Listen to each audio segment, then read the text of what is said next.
Chuyện còn phải kể từ khi tôi đi xuống lầu. Cửa hàng tiện lợi kỳ lạ. Nói đi. Cửa hàng tiện lợi này từ ngày tôi chuyển đến khu phố đang tuyển nhân viên ca đêm. Lương thực tế lên đến 500 nhân dân tệ, nhưng không biết là vì thù lao quá hậu hĩnh, khiến người ta nghi ngờ vẫn không ai nộp đơn thành công. Tóm lại, đơn tuyển dụng đó đã bắt đầu bị ố vàng rồi, chưa bị xé ra.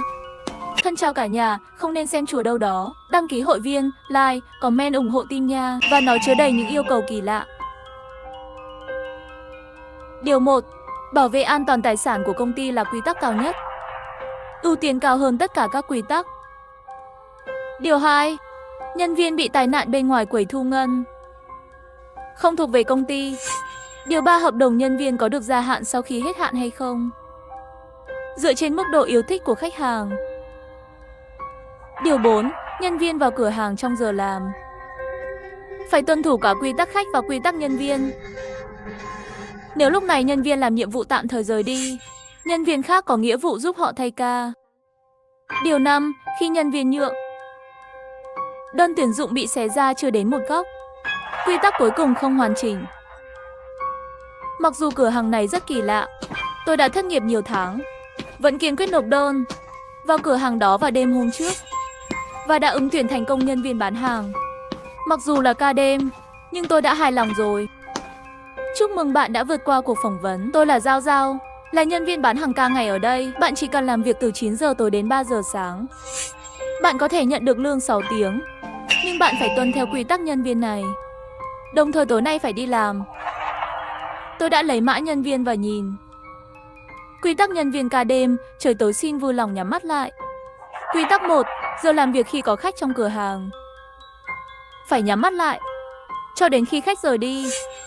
Cảnh báo, hãy chắc chắn rằng khách đã thực sự rời khỏi cửa hàng tiện lợi. Điều duy nhất bạn có thể tin, chỉ có cảm biến ở cửa hàng tiện lợi. Khi cảm nhận được khách vào cửa hoặc rời đi, nó đều sẽ phát ra âm thanh. Khách qua cửa mấy lần, nó sẽ phát ra âm thanh vài lần. Quy tắc 2, khi cửa hàng quá bẩn thỉu, cảm biến sẽ dần dần hỏng. Quy tắc 3, tất cả khách hàng sẽ vào cửa hàng trong vòng 3 phút. Đến quầy thanh toán để thanh toán. Chỉ có anh Nam sẽ không tuân thủ điều này và là vị khách duy nhất bạn có thể nhìn thấy. Anh Nam thường ở lại cửa hàng rất lâu. Xin đừng trả lời anh ta. Quy tắc 4, đừng quay lưng lại với khách. Thật bất lịch sự. Quy tắc số 5, khi bạn nghe thấy âm thanh cảm ứng kêu, vui lòng tắt tất cả đèn trong vòng 3 giây. Bên phải quầy thu ngân có công tắc chính, rồi tìm một chỗ để nằm xuống, yên lặng cho đến khi vị khách đó rời đi. Quy tắc 6, chúng tôi không cung cấp giấy chứng tử ở đây. Nếu có khách yêu cầu bạn, mặc kệ họ. Quy tắc 7, nếu bạn không muốn trở thành sản phẩm trên kệ, đừng vào phòng chứa đồ. Quy tắc 8, cửa hàng tiện lợi phải có khách mới đến mỗi giờ. Nếu không, bạn cần làm khách một lần. Quy tắc 9, với nhân viên bạn bàn giao, sẽ vào cửa hàng đúng 3 giờ sáng. Cô ta sẽ gọi tên bạn. Lúc này bạn đưa thẻ công tác vào tay cô ta. Có thể ta làm rồi. Cảnh báo không được giao thẻ công tác vào tay khách. Điều đó đại diện cho nhân viên của bạn. Đây là trò đùa à? Hay là một chương trình nào đó có camera ẩn? Tôi nhắm mắt lại. Làm sao để đảm bảo tôi nhận tiền đúng không? Tin tưởng khách của chúng ta, họ sẽ ngoan ngoãn trả tiền. Nếu bạn muốn sống để được trả lương, chỉ cần làm theo quy tắc. Vậy cô cũng phải tuân theo quy tắc chứ. Mọi người ở đây đều phải tuân theo quy tắc. Sao cô không nhắm mắt lại? Quy tắc làm ca ngày và ca đêm không giống nhau. Vậy quy tắc của ca ngày là gì? Hắn còn chưa kịp trả lời, có khách bước vào cửa hàng. Giao Giao nhanh chóng ra khỏi quầy thu ngân đi theo sau khách hàng. Hắn gần như đang đi theo khách, mắt nhìn chằm chằm vào khách, cho đến khi khách hàng mang hàng đến quầy thu ngân. Giao Giao cũng quay lại quầy thu ngân. Khách đặt một chai Coca và một ít tiền mặt trên bàn. Điều làm tôi ngạc nhiên là tôi không nhận ra đó là loại tiền gì. Toàn bộ quá trình thái độ của Giao Giao rất ôn hòa và thân thiện, hoàn toàn trái ngược với vẻ ngoài lạnh lùng vừa rồi. Cô ấy là ai? Hiểu rồi, tôi biết rồi. Sau đó khách hàng hoảng loạn bước ra khỏi cửa hàng. Giao Giao thở phào. Giao dịch công bằng là quy tắc cơ bản mà tôi phải tuân thủ. Nụ cười. Thông tin, dối trá đều có thể tính toán. Tất nhiên, khách lặng lẽ phá hủy hoặc giấu hàng hóa cũng phải tính vào. Cung cấp dịch vụ tương ứng theo số tiền khách đưa cho cũng được. Nhưng nếu giao dịch không công bằng thì sao? Giao Giao đưa tay ra. Vết thương trên đó như thể bị một loại dã thú nào đó ăn thịt. Vi phạm quy tắc thì phải bị trừng phạt. Tôi nuốt nước bọt. Tôi đã bắt đầu tin vào sự tồn tại của quy tắc. Không ai có thể phá hủy nó và sẽ phải trả giá rất nhiều. Trên đó còn có vết thương vẫn đang chảy máu. Tôi hỏi một cách khó khăn. Có phải vì khó ước tính giá thân thể của dịch vụ không? Không phải vì khách thỉnh thoảng vào cùng nhau. Họ sẽ hợp tác với nhau để cắn ngươi. Có, nhưng nhiều hơn nữa là để đủ điều kiện cung cấp. Tất cả khách ở đây đều muốn trở thành nhân viên. Cô ấy dừng lại, thêm rằng miễn là khách hàng tìm ra tất cả các trách nhiệm và lấy được thẻ nhân viên, anh ấy có thể làm việc. Còn nhân viên ban đầu thì sao? Giao Giao nhẹ nhàng nhìn tôi một cái. Họ là những vị khách chúng ta tiếp đãi. Nghe đến đây tôi không khỏi có chút lo lắng. Tôi hoàn toàn không ngờ mình lại thành công. Ngày đó sẽ bắt đầu làm việc. Thân thể còn có chút run rẩy. Ngay sau đó tôi sẽ thay thế vị trí của Giao Giao, đứng ở quầy thu ngân. Vị trí này có một số nhân viên, nhưng lợi nhuận cũng rất đáng kể. Nghe vậy tôi càng run hơn. Cho đến khi Giao Giao đặt tiền trước mặt tôi không run nữa. Hóa ra, nhiều công việc có vẻ khó khăn, chủ yếu là vì nó lương cao. Sau khi tôi cất tiền mặt bên cạnh, hỏi một câu hỏi ngu ngốc, nếu tôi không làm việc đủ 6 tiếng thì sao? Bạn sẽ trực tiếp bị hạ cấp thành khách. Sau đó Giao Giao quay đi. Vừa bước ra vài bước, đột nhiên quay đầu lại, chúc may mắn. Bạn nên may mắn. Quy tắc của bạn mới được đưa ra ngày hôm qua. Khách muốn biết quy tắc còn lâu nữa. Bạn chỉ cần chú ý đến những cái bẫy trong quy tắc là được rồi. Còi báo động ở đằng kia. Khách hoặc khi bạn xáo phạm quy định, nó sẽ báo cảnh sát. Trong quy tắc bẫy còn có bẫy. Nói bẫy cũng không chính xác. Ví dụ, có một quy tắc trong quy tắc của tôi: cầm bán hàng cho khách hàng. Rất dễ làm tốt phải không? Nhưng một lần, có một nhân viên ca đêm đứng bên cạnh tôi chờ bàn giao. Khi khách hỏi về anh ta, tôi giới thiệu ngắn gọn vài câu. Kết quả bị phán quyết 6 phạm quy tắc, bởi vì nhân viên cũng là một loại hàng hóa. Vết sẹo trên tay tôi là lần trước 6 phạm quy định bị cắn. Tùy tiện nói dối cũng phải cẩn thận, bởi vì những lời nói dối, nó cũng sẽ được tính vào giá giao dịch cuối cùng. Tuân theo quy tắc của bạn, cẩn thận từng lời nói bên trong. Hẹn gặp lại vào ngày mai. Nói xong Giao Giao không chờ đợi và rời đi. Trong khi tôi vẫn đang kiểm tra quy tắc, loa cảm ứng ở cửa kêu lên: trời tối xin hãy nhắm mắt lại. Tôi gần như không nghĩ xong. Đã phản ứng lại rồi, nhắm mắt lại. Bóng tối làm cho thời gian dài. Nó cho người trí tưởng tượng vô hạn. Nó cũng tước đi cảm giác an toàn của con người. 3 phút có dài như vậy không? Thật sự có khách vào sao? Ngay sau đó, một giọng nói khàn khàn vang lên trước mặt tôi: xin chào. Giúp tôi lấy hộp hoa tử. Quy tắc 4, hãy chắc chắn rằng bạn đối mặt với khách thay vì quay lưng lại với họ. Tôi nhớ là hoa tử ở hàng thứ từ phía sau tôi. Thế là tôi lúng túng đối mặt với khách, cẩn thận di chuyển về phía sau. Ở phía sau không ngừng mò mẫm vị trí của hoa tử. Tôi cảm thấy có cái gì đó mùi chua gần như chạm vào đầu mũi của tôi. Mùi chua lạnh gần như làm tôi nghẹt thở. Khi có một điều chưa biết, khi nhìn chằm chằm vào bạn trước mắt bạn, tôi tin rằng không ai dám động đậy. Sau một thời gian dài mò mẫm, cuối cùng tôi đã tìm thấy hoa tử. Tôi nhanh chóng đặt hoa tử lên bàn. Hoa tử của ông không có bất kỳ phản hồi nào, nhưng tôi nghe thấy tiếng khách bỏ tiền vào. Tôi nhắm mắt lại và lấy nó để vào ngăn kéo. Khác với quy tắc giao dịch công bằng, quy tắc của tôi không cần tôi quan tâm tiền nhận được có đúng không. Rất nhanh cửa vang lên một tiếng: trời tối xin hãy nhắm mắt lại.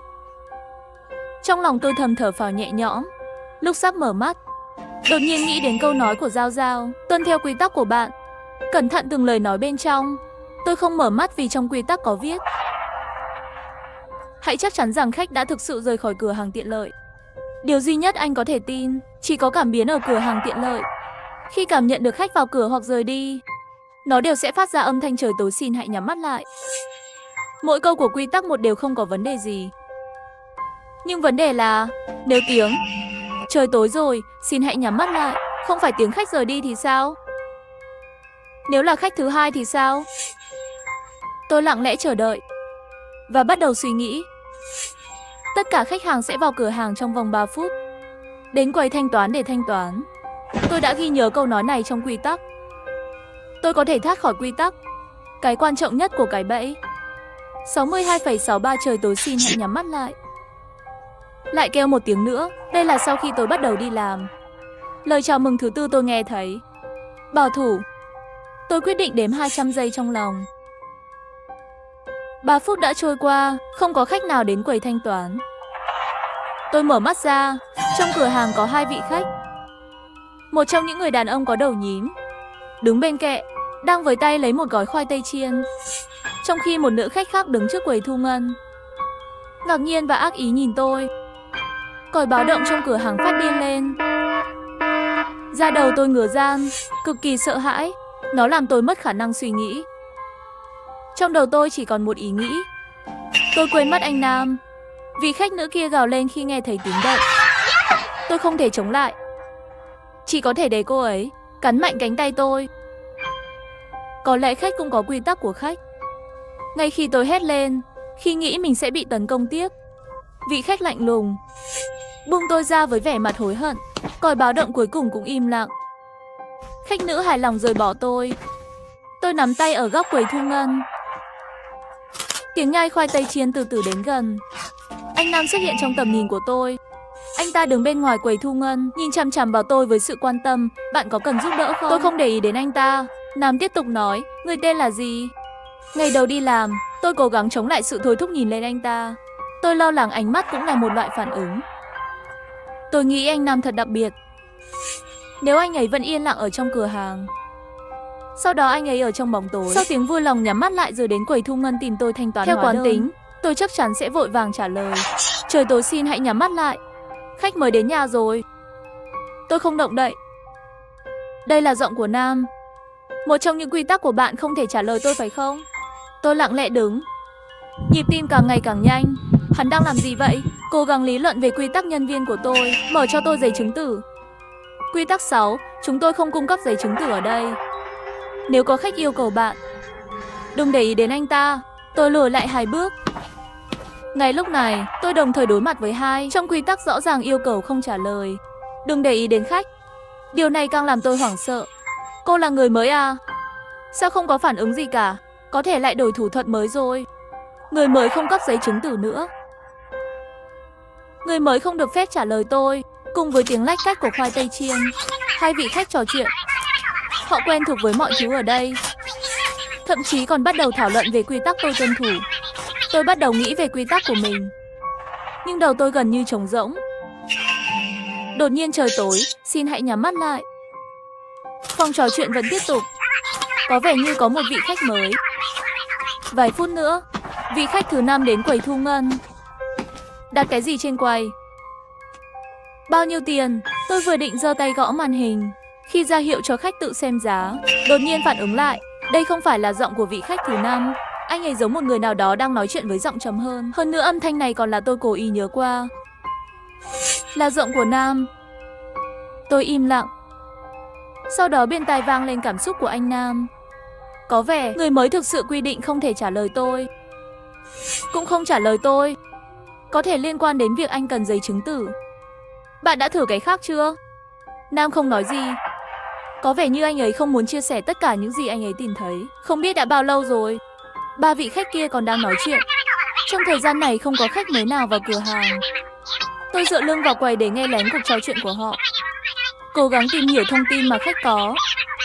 Nhưng nội dung trò chuyện của họ ngày càng không có gì mới. Tôi bị phân tâm mấy lần, cho đến khi tôi nghe được một câu của anh Nam. Hôm nay khách sao ít vậy?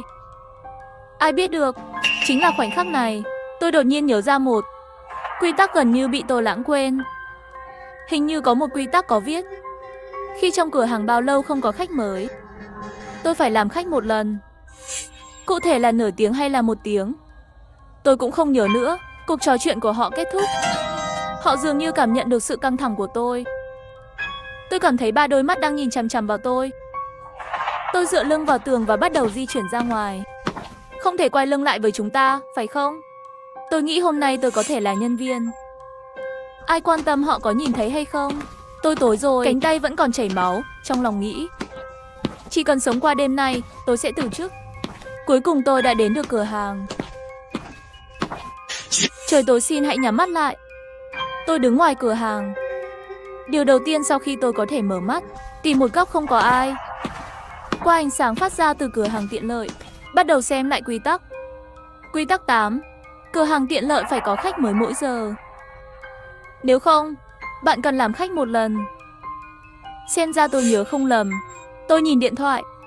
12:12. Điện tĩnh của 5 vị khách đầu tiên. Thời gian không cách nhau quá lâu. Loại bỏ thời gian tôi bị vị khách thứ hai phạt. Thời gian khách thứ 5 vào cửa hàng là khoảng 2:11:15. Từ 2:11:20, tôi đoán đúng. Tôi suýt chút nữa đã xáo phạm quy tắc 8. Và tôi phải nhanh chóng trở lại cửa hàng với tư cách là khách hàng. Tôi không vội vào cửa hàng, mà là tiếp tục ghi nhớ quy tắc nhân viên trong tay. Cho đến khi đảm bảo mọi quy tắc, tất cả đều được khắc trong tâm trí. Và rồi tôi bắt đầu nghĩ về một điều. Khách cần tuân thủ quy tắc gì? Làm khách một lần, tôi nghĩ tôi tự nhiên phải mang đầy đủ danh tính của khách, làm những gì họ làm. Tôi nhìn vào cửa hàng, 3 vị khách kia đang nhìn chằm chằm vào tôi. Trong ánh mắt bình tĩnh lạnh lẽo có chút khát vọng. Tầm nhìn của họ, nó rơi vào tờ quy tắc trong tay tôi. Tôi không ngần ngại phá hủy quy tắc. Tôi tháo thẻ tên nhân viên ra. Sau vài hơi thở sâu, tôi vào trong cửa hàng. Trời tối xin hãy nhắm mắt lại. Báo động không kêu, tôi đã đúng. Tôi lấy một chai kẹo cao su bỏ vào. Nhưng khi tôi chuẩn bị trả tiền, nhưng đột nhiên dừng lại động tác trong tay. Ngây người tại chỗ. Tiền của khách. Đó là loại tôi chưa từng thấy. Nhưng tôi tìm loại này ở đâu? Nam thấy được nghi ngờ của tôi, hỏi có cần tôi cho cô mượn một ít gạo không? 3 vị khách vây quanh. Mồ hôi lạnh không ngừng đổ ra ngoài. Tôi không thể không làm gì cả, nếu không sẽ mất hơn 3 phút. Chưa có yêu cầu nào được đưa ra, tôi đã xáo phạm nghĩa vụ của khách. Tôi nhìn đồng hồ trên tường 22:27. Tôi đã ở đây 2 phút rồi. Tay người khách đặt trên vai tôi. Tôi liếc mắt nhìn hắn. Là vị khách thứ 4. Tôi có một tia sáng. Ha ha, tôi biết phải làm gì rồi. Tôi cần giấy chứng tử. Sau một thời gian dài, không ai trả lời tôi. Và tôi không cần phút trả lời. 3 vị khách tiếng thở dài tiếc nuối. Tôi nhìn vị khách thứ 5, hỏi nếu tôi xáo phạm với tư cách là khách, chuyện gì sẽ xảy ra? Vi phạm với tư cách nhân viên, phải cung cấp thức ăn cho khách. Bạn là nhân viên, lần đầu xáo phạm với tư cách là khách, sẽ bị tước tư cách nhân viên và trở thành khách. Trừ khi bạn có thể nghỉ việc thành công trong vòng 24 giờ sau khi xáo phạm. Ví dụ, chúng tôi đều làm việc ở đó trước khi trở thành khách. Nếu xáo phạm lại sau khi trở thành khách, sẽ bị nhốt trong phòng chứa đồ. Tôi phải đến cửa hàng khác hỏi xem có giấy chứng tử không. Hôm nay tôi cần gấp, thứ đó dùng để làm gì? Tất nhiên là chứng minh cái chết của anh ta. Ngay sau khi vị khách thứ 4 rời đi, vị khách thứ 5 cũng rời đi. Đây là một cơ hội tuyệt vời. Tôi bước ra khỏi cửa hàng sau vị khách thứ 5. Trời tối xin hãy nhắm mắt lại. Tôi quay lại cửa hàng, trở lại quầy thu ngân. Trời tối xin hãy nhắm mắt lại. Có khách mới vào. Và ngay khi tôi vừa nhắm mắt, tiếng hoan nghênh vang lên một lần nữa. Gì? Tôi chợt nghĩ đây là một vị khách đặc biệt. Thế là tôi sờ bừa bãi ở quầy thu ngân, tắt hết đèn trong phòng. Báo động không kêu. Có vẻ tôi không vượt quá thời gian tắt đèn theo yêu cầu của quy tắc. Rồi tôi ngã xuống đất. Không lâu sau, ngoài cửa vang lên tiếng bước chân nặng nề.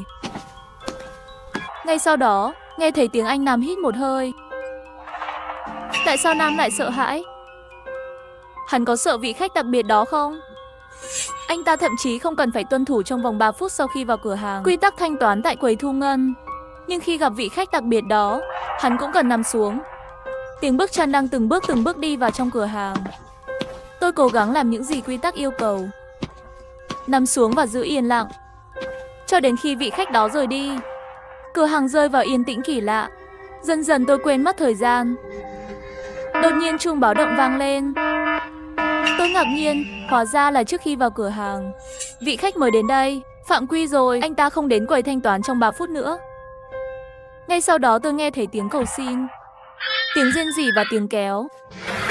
Nó kéo khách mới đến phòng bên trong cửa hàng tiện lợi. Tâm trạng tôi ngày càng nặng nề.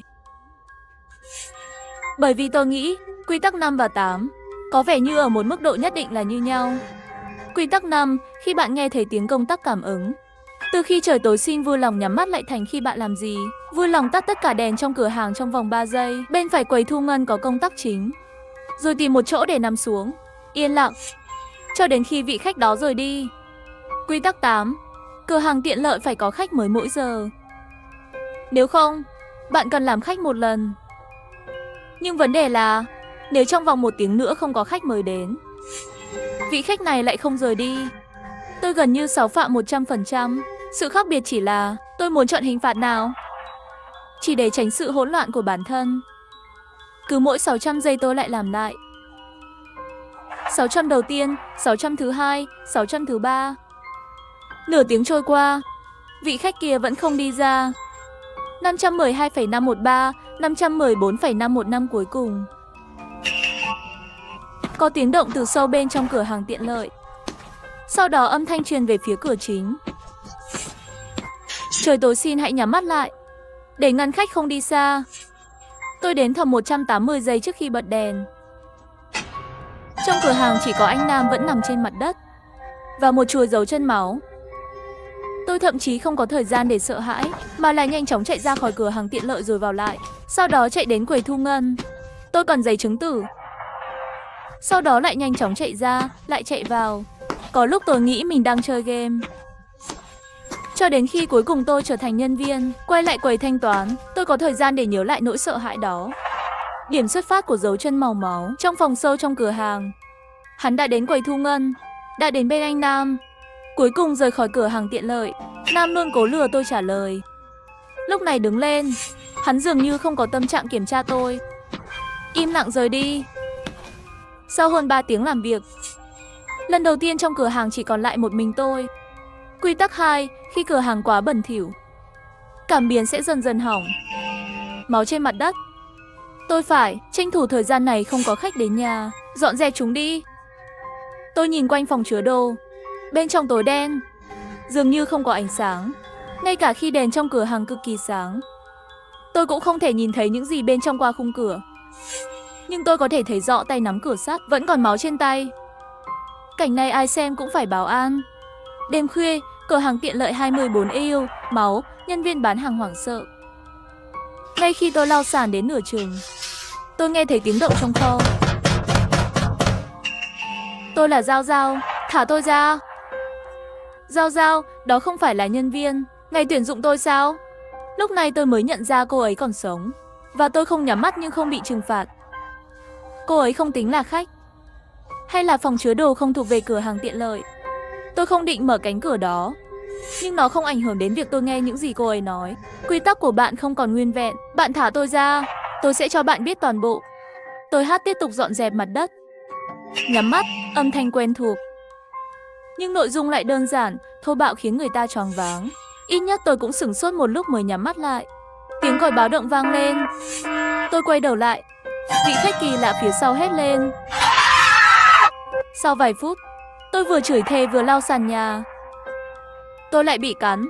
Cảm biến này dần dần thất bại. Không thể tránh được Linh Linh. Tôi biết cách từ chức. Từ chức còn có điều kiện à? Công việc này là trọn đời. Nhưng nếu bạn thả tôi ra, tôi sẽ cho bạn biết cách duy nhất để từ chức. Tôi không trả lời cô ấy, bởi vì tôi muốn từ chức, không phải muốn chết. Ngay sau đó thời gian đến 2 giờ. Sau khi Nam đi, hầu hết khách hàng đều mua chút đồ rồi đi.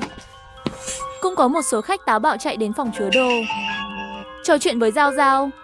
Nhưng mỗi khi tôi bảo họ vào phòng chứa đồ, tất cả bọn họ đều đen mặt chạy ra khỏi cửa hàng. Tôi đã ghi nhớ tất cả các quy tắc, thỉnh thoảng chạm vào 3.000 tệ trong túi. Có công việc này, tiếp tục làm cũng là ý tưởng tốt. Để tránh bỏ lỡ thời gian chuyển tiếp 3 giờ, tôi còn lấy điện thoại ra đặt đồng hồ báo thức 3 giờ.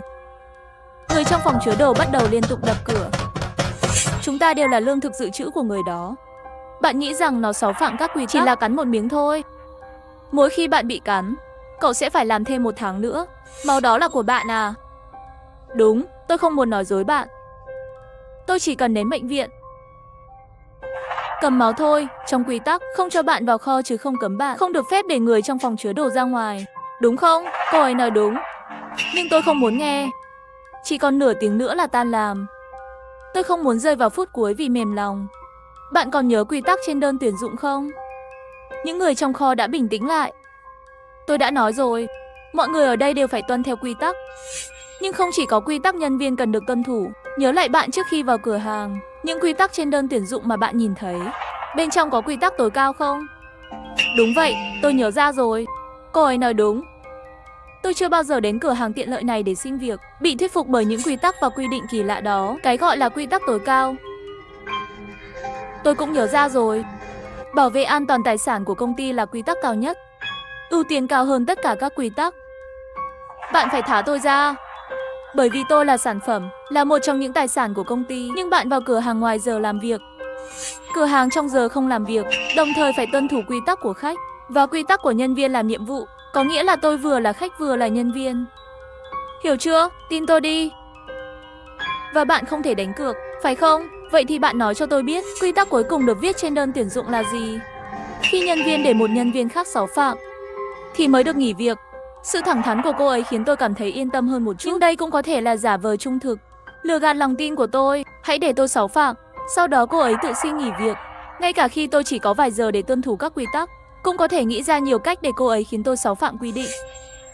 Ví dụ như khi tôi mở cửa, nắm lấy cổ tay tôi, để tôi quay lưng lại với cửa hàng. Nếu như có khách vào cửa, tôi sẽ xáo phạm.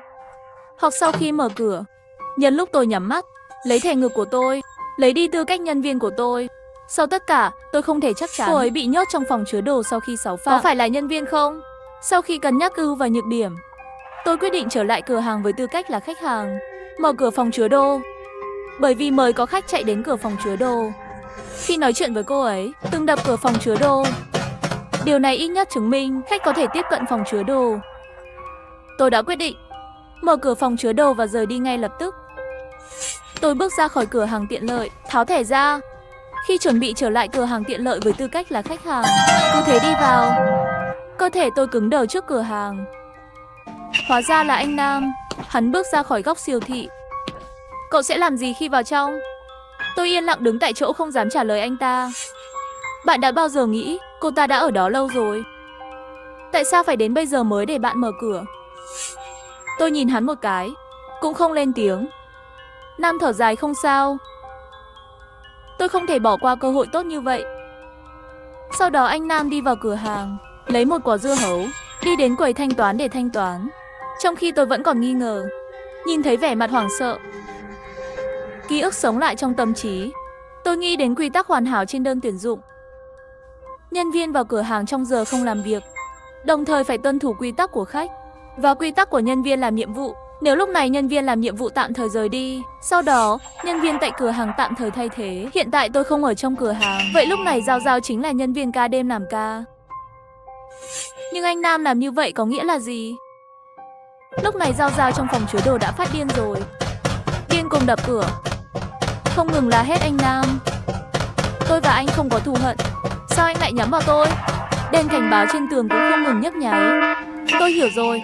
Lúc này Giao Giao làm nhân viên thay thế. Theo quy tắc giao dịch công bằng của Giao Giao, cô ấy cần cung cấp dịch vụ thanh toán công bằng cho anh Nam. Nhưng cô ấy bị nhốt trong phòng chứa đồ, không thể cung cấp dịch vụ cho anh Nam, chỉ có thể bị buộc phải xáo phạm quy tắc. Linh Linh, mau giúp tôi mở cửa. Giờ bạn là khách, có thể giúp tôi mở cửa. Tôi nhìn vết cắn đầy máu. Mặc dù không thể chịu đựng được, nhưng cũng không dám đi cứu. Sau tất cả, một số người tự bảo vệ làm gì cũng được. Sau một thời gian, Giao Giao từ từ yên tĩnh lại. Tôi nhìn đồng hồ, 3 giờ rồi, ngày làm việc kết thúc rồi. Chỉ thấy Giao Giao thất vọng từ bên trong đi ra. Mà anh Nam đã sớm đứng ở quầy thu ngân rồi. Tôi đi vào cửa hàng. Linh Linh đưa thẻ công tác cho tôi đi. Giờ tôi là nhân viên cửa hàng rồi. Lúc này tôi mới nghĩ đến quy tắc đó. 3 giờ sáng cần chuyển thẻ công việc cho nhân viên ca ngày. Và anh ấy sẽ gọi tên tôi. Giao Giao cũng đi về phía tôi. Đừng đưa thẻ công việc cho anh ta, hắn là khách. Bạn quên luật lệ rồi à? Tôi mới là nhân viên bán hàng. Lúc này tôi đang gặp rắc rối. Tôi không biết ai là nhân viên bán hàng và ai là khách. Giao Giao hôm qua của thật là nhân viên cửa hàng. Nhưng hôm nay thì sao? Hình như cô ấy vừa phá luật rồi. Nhìn thời gian trôi qua từng giây, đột nhiên tôi hiểu. Tôi lập tức bước tới và đưa thẻ công việc cho anh Nam. Nam cầm bảng công tác đeo lên. Không dễ đâu, cuối cùng cũng thoát khỏi tư cách khách rồi. Mà Giao Giao vẻ mặt quỷ dị nhìn tôi. Sau đó đi về hướng kệ hàng. Làm thế nào bạn biết ai là nhân viên cửa hàng và ai là khách hàng? Bởi vì tôi chưa bao giờ nói chuyện với anh. Sao anh biết tên tôi? Bạn có thể biết, chắc chắn là bạn đã thay thế Giao Giao làm nhân viên bán hàng. Sau đó tôi rời khỏi cửa hàng tiện lợi, phía sau truyền đến tiếng của Giao Giao thanh toán.